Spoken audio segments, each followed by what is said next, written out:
এই জীবন যেটা আপনি যাপন করেন, যা নিয়ে আপনার এত অহংকার, বলুন এই জীবনে আপনার কি আছে? আপনাকে জন্ম দিয়েছেন আপনার মাতা, তারপর আপনাকে হাঁটতে শিখিয়েছেন, কথা বলতে শিখিয়েছেন, ভাষা শিখিয়েছেন, আরো অনেক কিছুই শিখিয়েছেন আপনার গুরু বা আপনার মাতা পিতা অথবা এই সংসার। ব্যবসা, বাণিজ্য, এই সব কিছুর সাধন অন্য কেউ দিয়েছেন। ধন অর্জন করার সাধনও অন্য কেউ দিয়েছেন। ধনও অন্য কারোর থেকেই লাভ করা হয়েছে। সম্মানটাও অন্য কোনো ব্যক্তি আপনাকে দিয়েছেন। জন্মের পর প্রথম স্নানও অন্য কারোর হাতে করতে হয়েছে।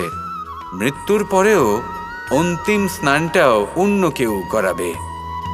তাহলে এই সংসারে আপনার নিজের কি আছে? জীবন। শুধু এটাই আছে যেটা আপনার নিজের। আর এই জীবনকে উচিতভাবে যাপন করুন, পূর্ণরূপে তার সদ্ব্যবহার করুন আর শ্রেষ্ঠ থেকে শ্রেষ্ঠ কর্ম করুন। যদি সময় এলে পরে অন্য কেউ আপনাকে কিছু দেয় আপনার যেটার প্রয়োজন ছিল, তাহলে সময় এলে আপনাকেও অন্যদের সব কিছুই দেওয়া উচিত। এই জীবনে যা কিছুই লাভ করেছেন তা উচিতভাবে ভালোবেসে উপভোগ করতে শিখুন, সবার মধ্যে ভাগ করে দিতে শিখুন। মনে রাখবেন, এই সংসারে এমন কিছুই নেই যা আপনার আর চিরকাল আপনার কাছেই থাকবে। আসুন আর আমার সাথে ভালোবেসে বলুন, রাধা রাধা। কখনো কখনো আমরা অনেক কিছু ভাবি, তারপর দুঃখী হয়ে যাই যে এত কিছু ভাবা সত্ত্বেও আমরা যে কর্ম করতে চেয়েছিলাম সেটা করতেই পারলাম না, যে লক্ষ্যটা আমরা লাভ করতে চাইছিলাম সেটা করতেই পারলাম না। আমরা সংসারের সামনে এটা ঘোষণা করে ফেলি, কথা দিয়ে ফেলি যে এই কর্ম আমি করে দেখাবো, এই সাফল্য আমি প্রাপ্ত করেই ছাড়ব, কিন্তু করতেই পারি না। তার কারণটা কি? চেতনা, আমাদের একাগ্রতা।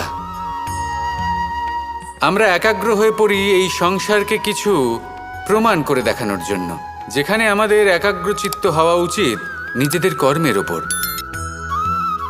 কোনো বস্তু বা কোনো সাফল্যের কামনা করা, তার জন্য পরিকল্পনা করা, তার জন্য কর্ম করা আর তা প্রাপ্ত করা, এটা আমাদের কর্তব্য। আর আমাদের মনোযোগ শুধু সেদিকেই কেন্দ্রীভূত হওয়া প্রয়োজনীয়।